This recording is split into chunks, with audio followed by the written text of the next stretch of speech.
So I wanted to give you all another reconnective healing update. Now this one's weird.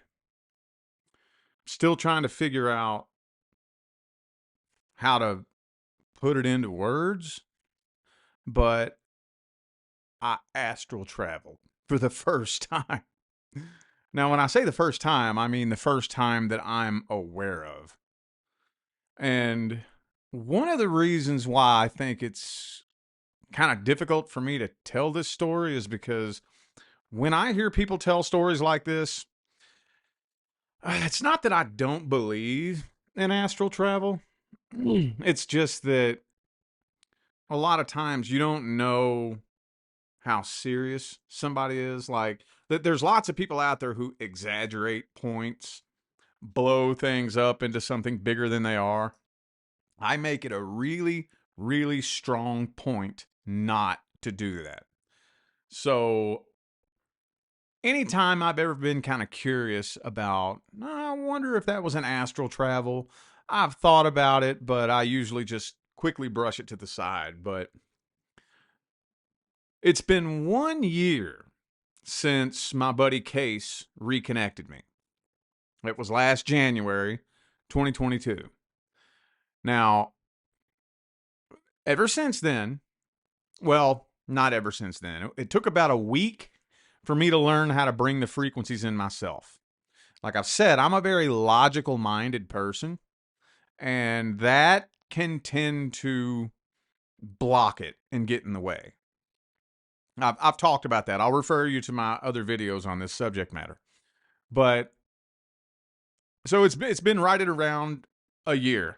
Ever since I learned how to bring these frequencies in myself, I have not missed a day. Every day I lay back, bring these frequencies in, bathe in them until I basically give myself a little tune up for the day, and then I go about my day and usually just get back to work. Well, the other day it was just like any other normal day.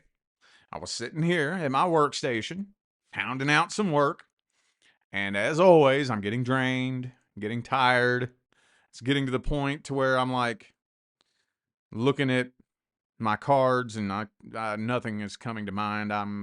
I can't focus. I can't concentrate. So I'm like, all right, it's time to go meditate.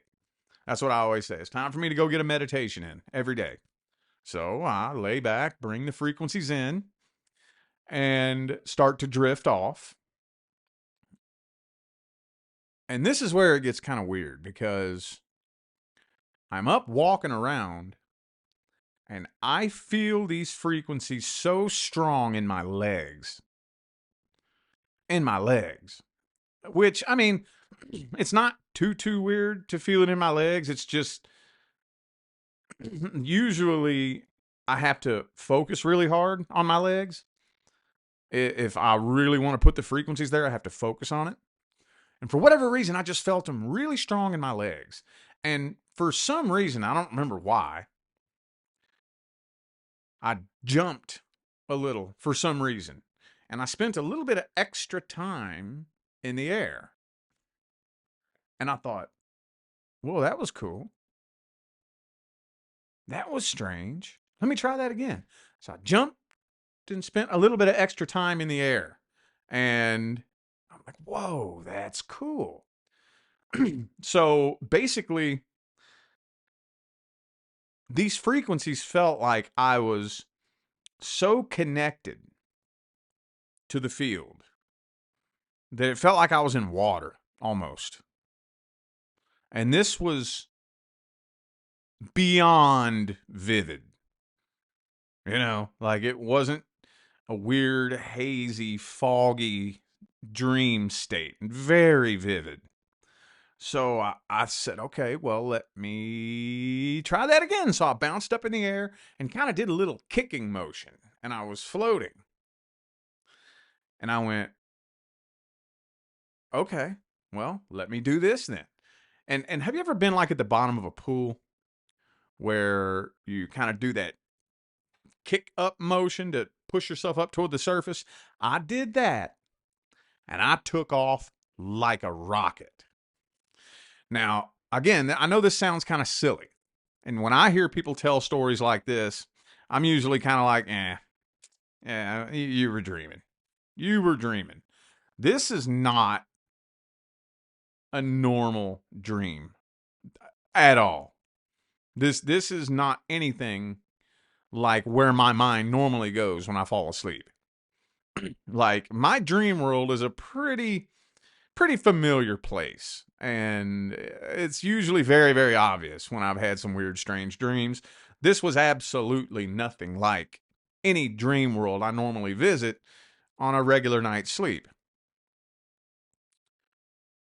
I took off like a rocket, dude. Like, I mean, I felt like I must have been doing 800 miles an hour.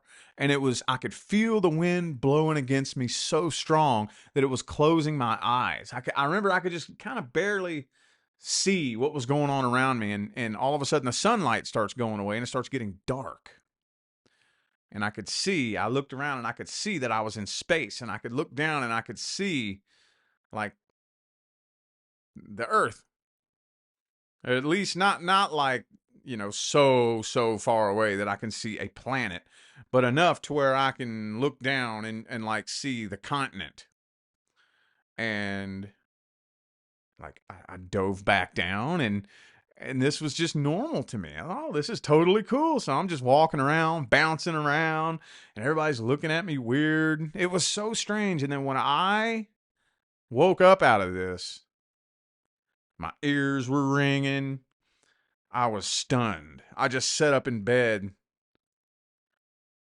still feeling connected to that world. And I remember it was time for me to go get the mail. So here in my neighborhood, we don't have an individual mailbox right outside our house. They're all up the street. Every street has, all the houses on that street have all their mailboxes at the end of the street. So you have to take a key down there and unlock, your number. And I walk down the street to get the mail. The whole walk back, I'm like trying to make sure nobody's looking, because I'm wanting to kind of jump up in the air to see if it'll work. And I remember I got back in my house and I bounced and I felt like a brick. I hit the ground like a brick. And I'm like, dude, I astral traveled. I astral traveled for the first time, like I said, that I'm aware of. Maybe it's happened before and I just really wasn't aware of it. I'm kind of feeling like, see, when you play with these frequencies, I don't know exactly what it's doing to me. It's not one of those things that is going to do the exact same thing to every person. Like, it gets in there and it knows you personally. So it's doing whatever little DNA upgrades and healing and fixing and repairing and setting things straight that's very, very specific to you as an individual. But it just kind of feels very coincidental that right around the 1 year time frame that I was reconnected, that it almost kind of feels like, yeah, this is your little 1 year upgrade. This is your 1 year upgrade. You get an astral traveling experience. And it was just so wild and so beyond, like I said, a normal dream state. It's hard for me to tell the story, because I don't like hearing people tell stories like that, because again, you don't always know who you can trust. You don't really always know who is an exaggerator, who's just trying to get attention, who just wants to fit in and be cool. And I'm not one of those people. If you haven't noticed this about me yet, I don't give a shit about fitting in. I don't care if you think I'm cool. That's just who I am as an individual. So anyway, again, for those of you who are interested in connecting to this frequency, check the description of my video. My buddy Case's website is in the description of the video. You can even sign up for daily group sessions. And I think that's one of the coolest things, where he'll send you a schedule every month. Every day of the month, he'll have a time written down. And you sit down at that very specific time, and you tune in, and he will send you this frequency. It works on that level. So anyway, I'm going to go ahead and get out of here. I know at least one person needed to hear that. And as long as one person takes one thing that they heard me say and uses it to change their life, then my job is complete. So I'm out of here now, y'all. I wish you love, luck, light, and prosperity on your journey. Y'all stay blessed.